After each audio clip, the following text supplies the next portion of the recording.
Today's video is going to be on the tornado outbreak that occurred from February 28th to March the 2nd of 2007.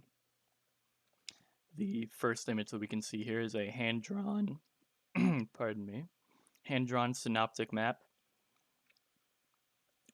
which basically indicates here in the scribbles your highest chance for tornadoes, and that is indeed where they occurred.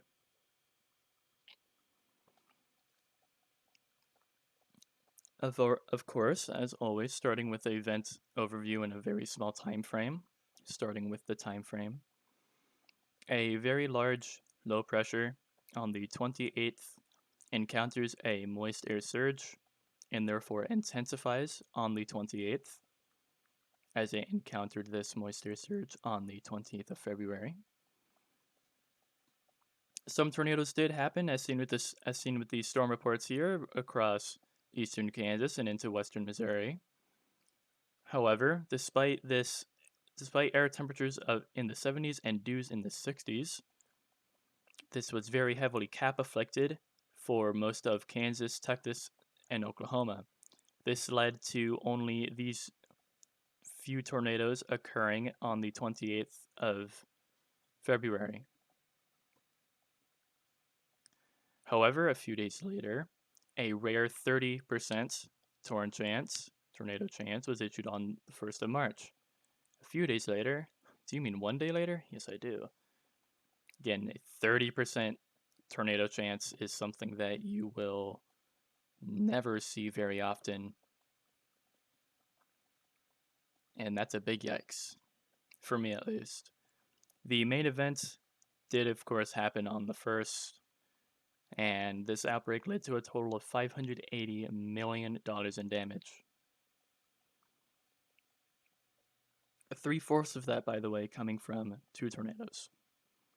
As you can see, a tornado watch issued right where that tornado chance is, and over the course of 36 hours, there would be 56 confirmed tornadoes, killing 20 and injuring 98.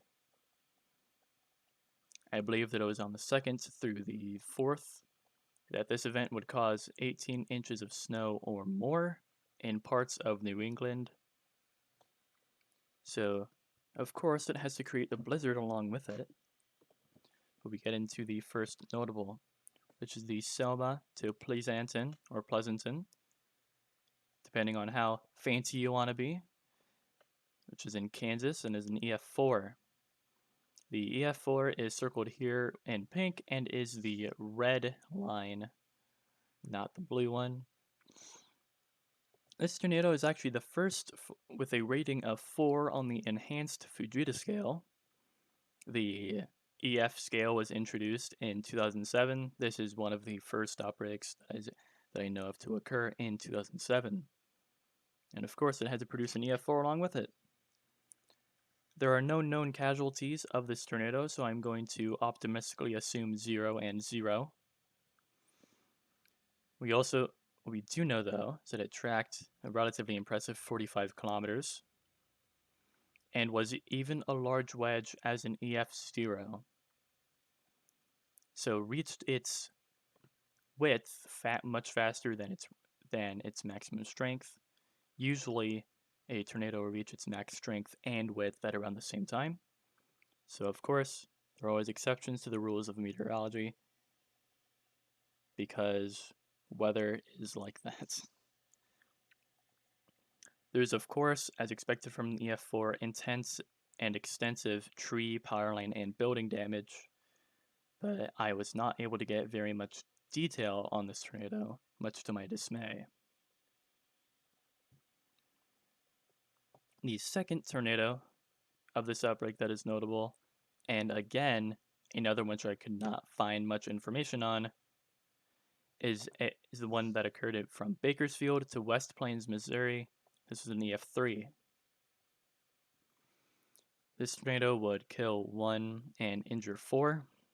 Its path seen here.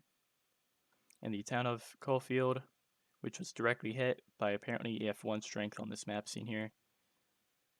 24 24 kilometers, thankfully translated to be 15 miles here, and thankfully getting a 1/4 mile wide path on this here as well. Thank you. Thank you, little map. Like I said, Caulfield was directly hit, and all casualties, with which is deaths and injuries, were all in mobile homes. This actually happened to be the only tornado in Missouri on the 1st of March. I believe was one of the very, very few tornadoes that would occur in Missouri of this outbreak. And that tornado report is seen right here, circled in pink on the storm reports for the 1st of March, 07. The third notable here is another EF4, the Mother's Ferry to 5 Points, Alabama EF4, the cell of which, circled in pink, tornado warned, looking quite healthy. Interesting inflow notch, but still definitely present. As expected from an EF4, this was a violent wedge. EF4 is already classified as violent, so wedge is fitting. Most EF4s do tend to usually be wedges, though not always the case. This tornado would kill 1 and injure 2. Relatively few homes were destroyed by this tornado, but what were destroyed were decimated, as is tradition with EF4, because EF4s do what they do, unfortunately. I couldn't get much more info on this tornado as much as I wanted to. I do apologize for that. What we do have plenty of info on, though, is the namesake of this outbreak. This outbreak is also called the Enterprise Tornado Outbreak because of this tornado, the Echo, Alabama to Fort Gaines, Georgia tornado, or the Enterprise, Alabama EF4. This tornado would injure 50 and tragically kill 9. Had a very short course. This is closer to average of 16 kilometers. Closer to true average, I would say. Notable, for all the notables that I've covered, this is on the shorter side. And was around 500 yards wide. Yards and meters are not too far apart. However, I would want to guesstimate plus or minus 30 meters for this because I don't know the conversion. This tornado, as also seen here with this little note here of the path, evidently skipped many times, which may mean that it simply wasn't very consistent or was choking itself out sometimes. What we do know is that just to the town of Enterprise itself, this tornado inflicted $307 million in damage.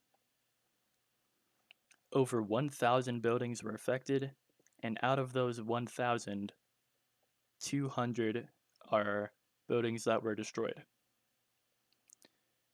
The hook echo from this tornado, that caused this tornado, I'll say, better wording there, is seen here at the lower left, and that is at maximum strength. You can very clearly see the inflow notch, very clear hook echo. This is definitely more of a classic and not your high precip. This is most definitely not a low precip storm. And on a broader NWS radar, you can see the cell responsible for the NTF4. This is after the fact that this cell produced the tornado.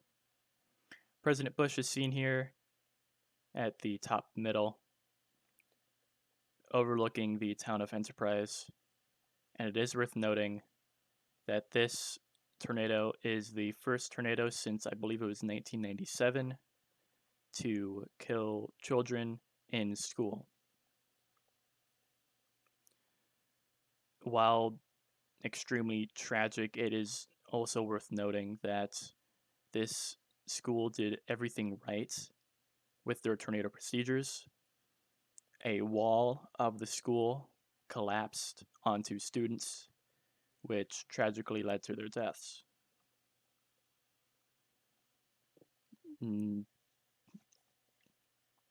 Nobody, you couldn't tell that that wall was going to collapse.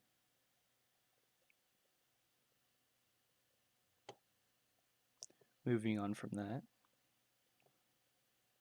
moving on from the sad note, we're going to move on to our fifth notable, the Weston to Oglethorpe, Georgia, and this is an EF3, path of which seen here twice, and also seen here in this larger image showing all of the tornadoes that occurred around the Macon area in Georgia. This tornado would injure 11 and kill 2 people. This tornado caused $111 million in damage and was up to a mile or 1.6 kilometers wide. This is the most intense Georgian tornado to come out of this outbreak. And the reason why this thing caused so much dollar damage is because specifically 1,235 structures are affected, including every building of Sumter Regional Hospital. In fact, every building of said hospital was destroyed. A picture of that hospital remains are seen here at the lower left. And of this 1,235 structures affected, around, I believe it was 200 to 350 are ones that are destroyed. Some more damage photos are also seen here at the lower middle and lower right.